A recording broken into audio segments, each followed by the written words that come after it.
Terapi itu bukan obat, satu kali lagi. Ya, jadi terapi sifatnya adalah kita membuat rumus. Jadi misalnya nih anak datang ke kami, dia misalnya anak ini terlalu lama terkontaminasi dengan gadget misalnya. Iya. Kemudian menyebabkan bahasanya menjadi tidak berkembang pada Betul. seperti anak-anak pada umumnya. Nah, berarti dia kehilangan rumus untuk berbahasa itu seperti apa. Iya. Nah, di terapi fungsinya adalah membuat rumus tersebut. Jadi anak akan menempati rumus tersebut sehingga mereka bisa berbahasa dan berkomunikasi dengan lingkungannya. Untuk waktunya itu tidak menentu, jadi tergantung juga dengan keadaan anak. Jadi anak satu dengan anak yang lainnya tidak bisa disamakan, begitu Kak? Oke, jadi berbeda ya? Iya, berbeda. Oke. Berbeda kebutuhan, berbeda situasi, berbeda kebutuhan, dan berbeda juga program yang kita berikan kepada mereka. Saatnya Anda ikuti podcast Pamara. Mace bicara bersama RRI Nabire.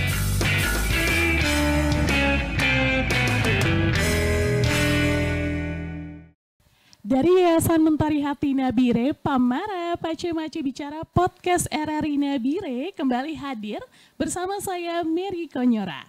Nah, pemirsa podcast Pamara edisi kali ini akan membahas terkait dengan topik yang sangat penting juga ya, di mana terkait dengan bagaimana merawat dan juga mendidik anak berkebutuhan khusus serta tumbuh bersama dengan cinta. Nah, Mary nggak sendiri tentu saja, bareng ada kakak cantik dua yang menemani Mary saat ini ya, ada Kak Heni dan juga Kak Uli. Nah, Kak Heni ini Ketua Yayasan Mentari Hati Nabire. Halo kakak. Halo Kak. Gimana kabarnya hari ini Kak? Alhamdulillah baik.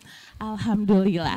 Dan yang kedua ada Kak Sri Mulyati ya, dipanggil Kak Uli. Iya. Ini koordinator Pusat Stimulasi Tumbuh Kembang Anak dari Yayasan Mentari Hati Nabire. Halo Kak. Halo. Gimana kabarnya hari ini? Alhamdulillah baik. Oke, alhamdulillah kabarnya baik semua ya. Dan tentu saja bareng Mary di podcast Pamara Mace Bicara ya, terkait dengan topik tumbuh bersama dengan cinta, merawat dan mendidik anak berkebutuhan khusus nih pemirsa yang bakalan kita obrolin bareng kakak cantik berdua. Untuk itu kayaknya Mary langsung saja nih ke Kak Heni selaku ketua dari Yayasan Mentari Hati Nabire. Ini kira-kira apa sih itu anak berkebutuhan khusus, karena jujur Mary juga agak bingung ya sama sebutan anak berkebutuhan khusus, dan yang termasuk dalam anak berkebutuhan khusus itu kira-kira ada apa aja jenisnya? Silakan. Oke, terima kasih Kak Mary pertanyaannya, dan ini mungkin menjadi pertanyaan banyak orang ya, Iya, apalagi betul sekali. Nabire ini menjadi tempat yang awam ya, Betul sekali, untuk Kak. istilah tersebut.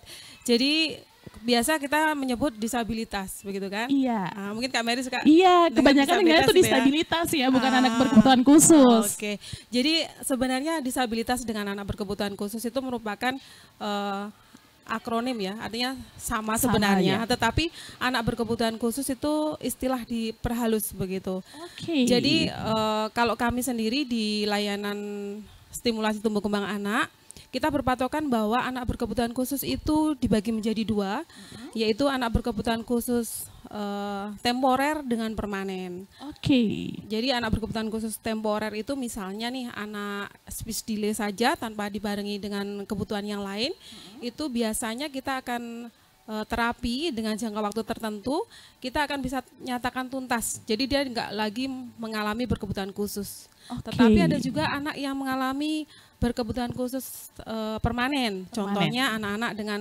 hambatan sensoris, misalnya tunanetra, tunarungu, kemudian hambatan motorik ya, gerak, atau kita bisa bilang biasanya tunadaksa. Iya. Kemudian anak dengan hambatan intelektual, kemudian ada juga anak dengan hambatan sosial, emosional gitu. Nah, untuk yang tadi yang pertama yang bisa diobati dalam beberapa bulan itu kira-kira berapa lama yang bisa diperkirakan untuk sampai dia betul-betul dianggap memang udah tuntas? Oh siap. Jadi ini terapi itu bukan obat, satu kali lagi. Ya, jadi terapi sifatnya adalah kita membuat rumus. Jadi misalnya nih anak datang ke kami, dia misalnya anak ini terlalu lama terkontaminasi dengan gadget misalnya. Iya. Kemudian menyebabkan bahasanya menjadi tidak berkembang pada seperti anak-anak pada umumnya. Nah, berarti dia kehilangan rumus untuk berbahasa itu seperti apa. Nah, di terapi fungsinya adalah membuat rumus tersebut, jadi anak akan menempati rumus tersebut sehingga mereka bisa berbahasa dan berkomunikasi dengan lingkungannya. Untuk waktunya itu tidak menentu, jadi tergantung juga dengan keadaan anak. Jadi anak satu dengan anak yang lainnya tidak bisa disamakan, begitu Kak. Jadi berbeda ya? Iya, berbeda. Berbeda kebutuhan, berbeda situasi, berbeda kebutuhan, dan berbeda juga program yang kita berikan kepada mereka. Jadi masing-masing anak itu punya program tersendiri dan cara merawat yang berbeda-beda ya, sesuai dengan kebutuhan khusus yang mereka miliki. Iya, betul. Nih kayaknya saya mau ke Kak Uli dulu. Gimana sih Kak Uli cara untuk merawat anak berkebutuhan khusus itu sendiri? Programnya ya? Iya, programnya. Programnya yang pertama dulu tentunya kita harus memahami kebutuhan anak tersebut gitu. Yang pertama, kenapa kita harus paham? Soalnya setiap anak memiliki kondisinya yang berbeda-beda gitu. Kemudian setelah itu kita akan memberikan program gitu. Kebetulan Mentari Hati ini memiliki beberapa program. Yang pertama fisioterapi, kemudian stimulasi wicara, kemudian behavior terapi, ada sensor integrasi juga, serta preschool stimulasi. Nah, berangkat dari hal tersebut, tentunya kan kita melibatkan terapis, kemudian dokter, psikolog, ya kan, beserta orang tuanya gitu. Kemudian kami akan melakukan asesmen gitu. Asesmen ini gunanya adalah untuk memantau perkembangan anak sejauh mana sih setelah awal terapi, kemudian setelah beberapa lama terapi itu sudah sejauh mana perkembangannya dia ya, peningkatan ya yang dialami. Iya, betul. Setelah itu kami akan melakukan kolaborasi juga antara terapis, kemudian orang tua, kemudian pihak sekolah kalau memang anaknya sudah memasuki usia sekolah gitu. Terus yang terakhir adalah pemilihan program yang tadi, berarti misal nih anaknya dengan kondisi wicaranya yang masih bermasalah, area wicaranya bermasalah, makanya kami memberikan stimulasi wicara gitu. Baik. Nah, kita mau kedatangan adik ganteng nih ya. Ada adik ganteng yang mau masuk bareng sama kita ya. Halo. Sini. Halo adiknya. Iya. Adiknya namanya Filio ya. Ini namanya siapa? Cio. Oh, Cio ya, dipanggil Cio. Iya.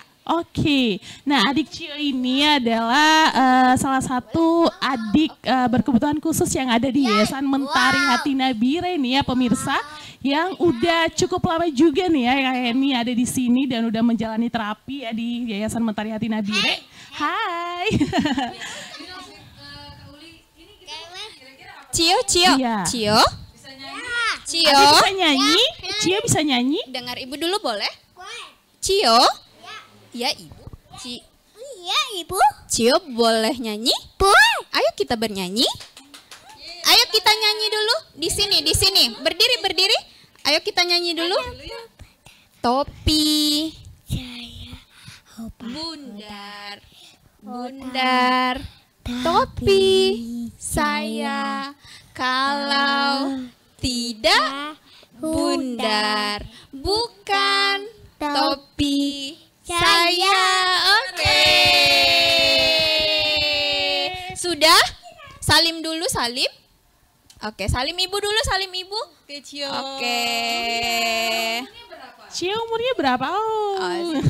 Kayaknya Cio-nya malu. Cio-nya malu, banyak orang. Makasih Cio. Oke, jadi si adik Filio ini salah satu anak berkebutuhan khusus yang ada. Kira-kira yang kebutuhan khususnya ini apa nih dari adik Filio ini? Oke, jadi Filio ini adalah salah satu anak yang menjalani program stimulasi di Pusat Stimulasi Tumbuh Kembang Anak Mentari Hati Nabire. Iya. Dengan kondisi ABK ya. ABK. Spesifiknya itu adalah ADHD. Mungkin masih awam bagi kita semua mungkin ya. ADHD itu apa? Jadi saya jelaskan sedikit bahwa ADHD atau Attention Deficit Hyperactivity Disorder adalah kondisi di mana anak mengalami Gangguan perilaku. Oke. Sehingga mengakibatkan anak kesulitan untuk fokus, kemudian bersikap impulsif, serta hiperaktif. Oke, jadi sangat aktif ya anaknya ya. Betul. Tadi kelihatan banget sih Cionya emang aktif sekali Iya, ya. betul. Ekspresif sekali dia. Betul sekali. Apalagi langsung lihat kamera, iya ada kamera. Iya. Dan Cio ini sudah hampir setahun ya menjalani program stimulasi di tempatnya kami itu dengan progres yang cukup signifikan. Wow, Oke. sangat signifikan berarti ya. Betul. Wow, luar biasa sekali gitu ya. Berarti Cio ini menerima terapi yang diberikan tuh dengan baik ya. Betul, boleh. Boleh ditanya dengan orang tuanya. Oke, kita ini ada orang tua dari adik Filio yang bakalan kita tanya-tanya ya. Sini Ibu. Oke. Boleh. Silakan duduk dulu Ibu, boleh, nggak apa-apa.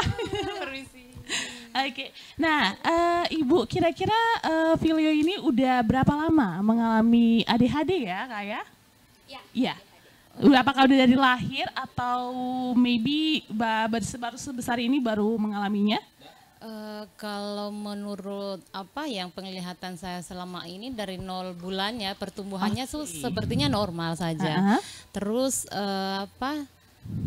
dia mulai terlihat perkembangannya agak mulai yang kita lihat aneh atau ada kekurangan mungkin di umur 2 tahun mungkin. 2 tahun. Terlihat sekali hiperaktifnya di umur 2 tahun. Oke, nah selama adik Filio ini menjalani terapi di Yayasan Mentari Hati Nabire ini kira-kira perkembangan yang Ibu sendiri lihat dari adik Filio bila pulang ke rumah dan lain sebagainya itu seperti apa? Perkembangannya ya yang banyak sekali. Oke. Luar biasa sekali Mentari Hati ya. Pernah juga saya kasih tahu misalnya di sini, di sini tuh luar biasa sekali. Yang awalnya anak saya dulu tuh sama sekali tidak merespon apa-apa. Iya. Satu kata pun tidak ada yang terucap dari mulut dia. Di umur berapa yang saya masuk itu sekarang sudah 1,5 tahunnya di sini. Oke. Februari kemarin dia sudah 6 tahun. Jadi sekitar umur berapa tuh dia masuk 4 tahun tahun ya. Berarti udah 2 tahun ya. Iya. Sudah hampir mau 2 tahun. tahun. Iya. Tuh sama sekali dia tidak ada respon apa-apa, dipanggil pun dia tidak, pokoknya dia sama sekali tidak merespon, satu kata pun tidak ada. Tapi setelah masuk di Mentari Hati tidak ada 1 bulan luar biasa sekali yang nomor 1 dia dapat itu merespon ya? Dan mengucapkan kata mama sih. Dengan bapak. Mama dengan bapak yang dia tahu. Oke, wah, berarti perkembangan yang dapat ini sangat-sangat besar sekali ya. Sangat besar dan luar biasa sekali. Aduh, oke, terima kasih Bu. Ya, sama-sama. Oke, itu dia tadi ya pemirsa ya, orang tua dari adik Filio. Dan udah kita tahu kalau misalnya adik Filio ini udah mendapat perkembangan dari terapi yang dia dapat di Yayasan Mentari Hati Nabire yang sangat-sangat luar biasa, yang juga dirasakan oleh orang tua dari adik Filio ini. Oke, dan Mary balik lagi nih ke kakak cantik berdua, kita bahas lebih mendalam lagi nih. Mary pengen tahu kira-kira apa sih metode dan juga mekanisme cara mendidik ataupun program kerja yang dimiliki oleh Yayasan Mentari Hati Nabire untuk mendidik anak-anak berkebutuhan khusus. Silakan. Baik, ini berbicara tentang program ya. Iya, betul. Tadi kita sudah singgung ya, terapis sudah singgung. Jadi pertama kali klien datang ke kami, itu kita asesmen dulu, kemudian asesmen juga nggak bisa 1 hari 2 hari, tetapi berkelanjutan, apalagi belum mendapatkan diagnosa dari dokter. Nah itu kita screening, kita asesmen sampai batas kira-kira 1 bulanan untuk asesmennya sendiri. 1 bulan. Ya, jadi itu proses asesmennya. Artinya dari asesmen itu kita akan mendapatkan program yang tepat untuk anak itu. Untuk 3 bulan, 6 bulan, dan seterusnya.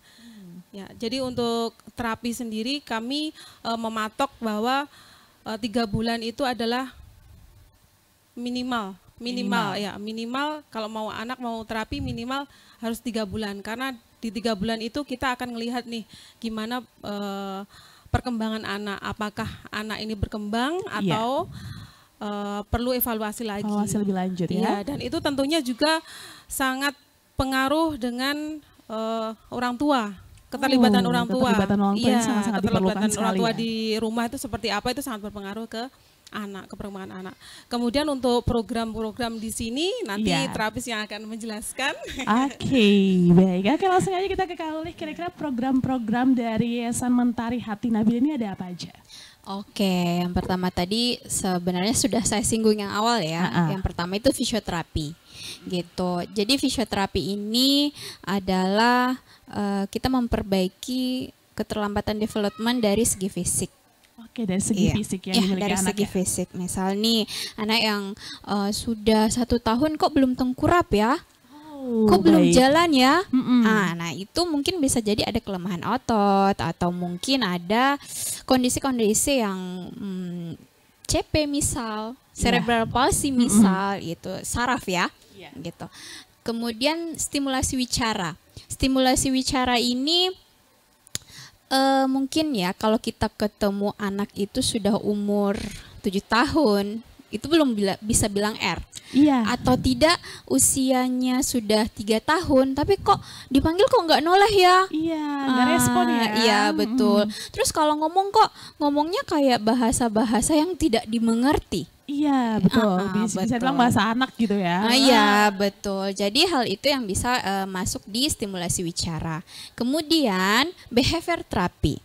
Behavior therapy adalah terapi perilaku. Gitu. Jadi bagaimana kita menyiapkan anak untuk supaya dia mengerti, oh ini nih yang boleh, ini nih yang tidak boleh. Oke, jadi ajarkan ya. Iya betul sekali. Kemudian ada yang namanya sensori integrasi. Sensori integrasi ini kami tujukan untuk anak-anak hiperaktif. Gitu, agar dia bisa merespon stimulasi gitu. Jadi kalau anak dipanggil nih misalkan ya nggak noleh, dia jalan terus gitu. Bisa Cio, dia nggak akan noleh tuh.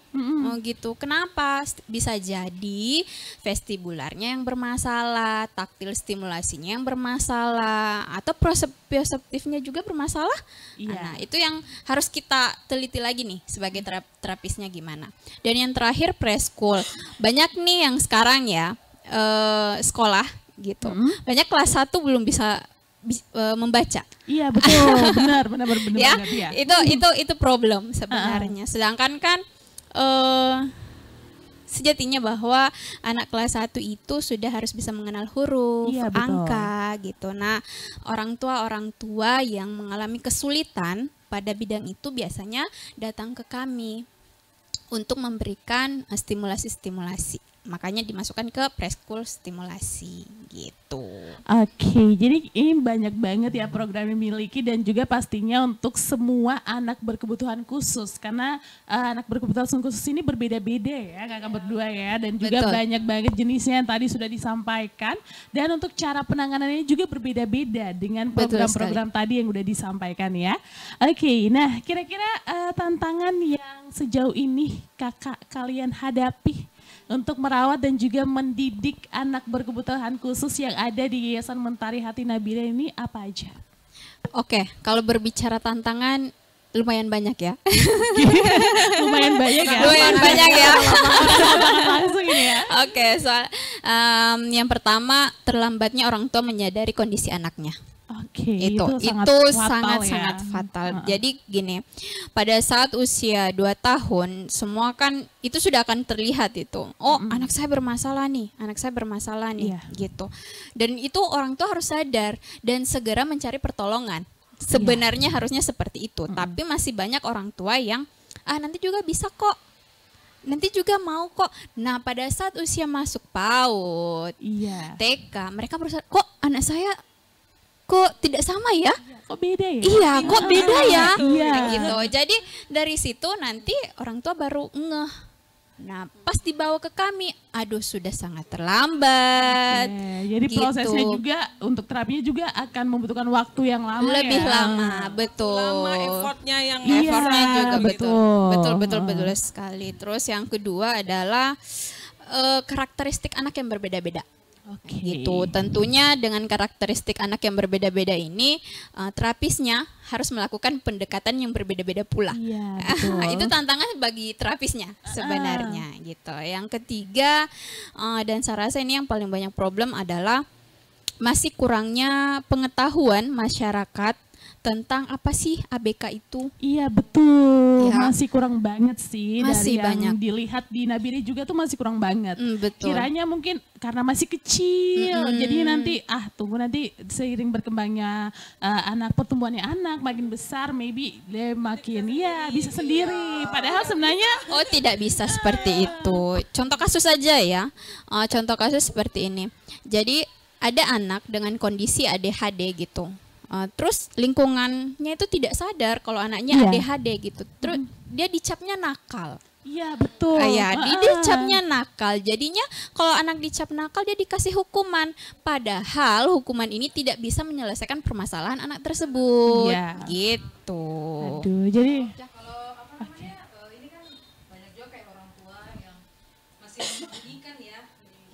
dalam artian malu juga maybe ya sama anaknya.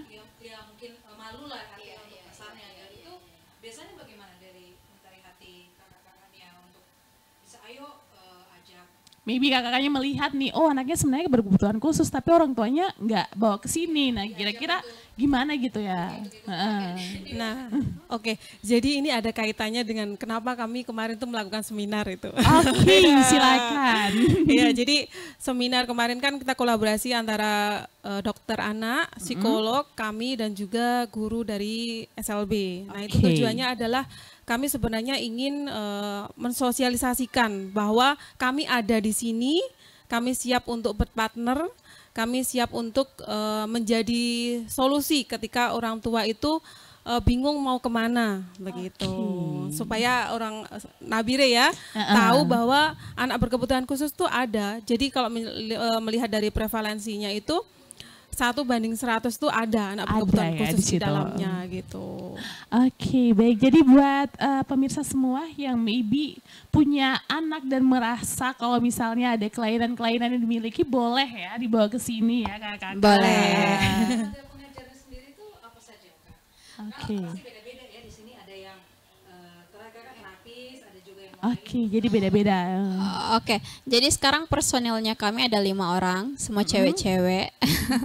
Gitu. Yang pertama saya sendiri fisioterapis, kemudian ada 2 orang, Miss Ray dengan Miss Tari dari psikolog, kemudian ada Miss Ersi dari PAUD. Oke, Gitu. Kemudian yang jadi- terakhir ada adminnya kami. Gitu. Tugasnya sendiri ya. Betul. Oke. Anak-anak di sini ada berapa banyak anak berkebutuhan khusus?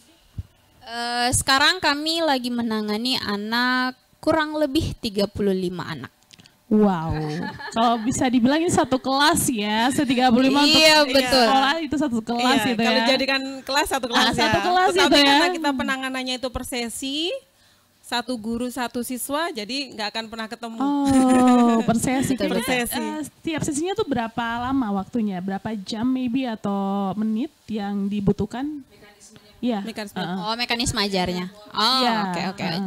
Jadi kami itu mulai beroperasi dari 08.00 sampai terakhir pelayanan itu jam 3 sore. Jadi Oke. setiap jam itu berganti anak. Satu anak hanya memiliki waktu 1 jam saja. Oke. Jadi harus tepat waktu. Oke, jadi orang tuanya juga harus tepat waktu Iya, ya untuk datang mengantari harus tepat mereka. waktu. Oke, baik. Nah, oke, dan itu sudah ya pemirsa pembahasan kita terkait dengan anak berkebutuhan khusus, terkait dengan cara merawat, mendidik yang pastinya membutuhkan effort, membutuhkan dukungan dari orang tua, bukan hanya dari kakak-kakak seperti kakak Uli yang merawatnya dan juga membinanya dan membimbing ya di yayasan kayak Yayasan Mentari Hati Nabire. Dan pastinya kakak-kakak ini udah sangat-sangat terlatih dan udah terbiasa banget ya. Kelihatannya seperti itu. Nah terakhir, Mary mau minta pesan dan harapan dari kakak berdua, Kak Heni dan Kak Huli, terkait dengan anak berkebutuhan khusus dan juga maybe ada pesan-pesan yang mau disampaikan ke masyarakat ya yang ada di Kota Nabire. Silakan. Mungkin dari Kak Heni dulu. Baik, saya pesan untuk pemerintah boleh? Boleh. Boleh. Bapak Ibu, siapa ya? Baik Bapak Ibu yang ada di atas sana, kami ada di sini, kami bekerja untuk anak-anak kita di Nabire, di Papua Tengah. Kami berharap kami mendapatkan dukungan penuh dari Bapak Ibu sekalian, sehingga apa yang kami lakukan nanti bisa terus berkembang, dan juga kami bisa terus memberikan impact yang terbaik untuk Nabire, Papua Tengah. Dan lagi kami berharap lembaga ini bisa memberikan pelayanan yang lebih luas lagi. Jadi nanti kalau ada kerjasama dari rumah sakit atau dari psikolog ataupun dari sekolah, kami siap menjadi garda terdepan. Oke. Terima kasih. Oke. Silakan Kak Uli pesannya. Oke, kalau saya untuk orang tua saja ya. Oke, boleh. Oke, kalau untuk orang tua yang sudah merasa kok ada something nih dari anak saya, tolong segera mencari pertolongan karena itu bukan aib ya. Iya, betul. Ya, itu bukan aib.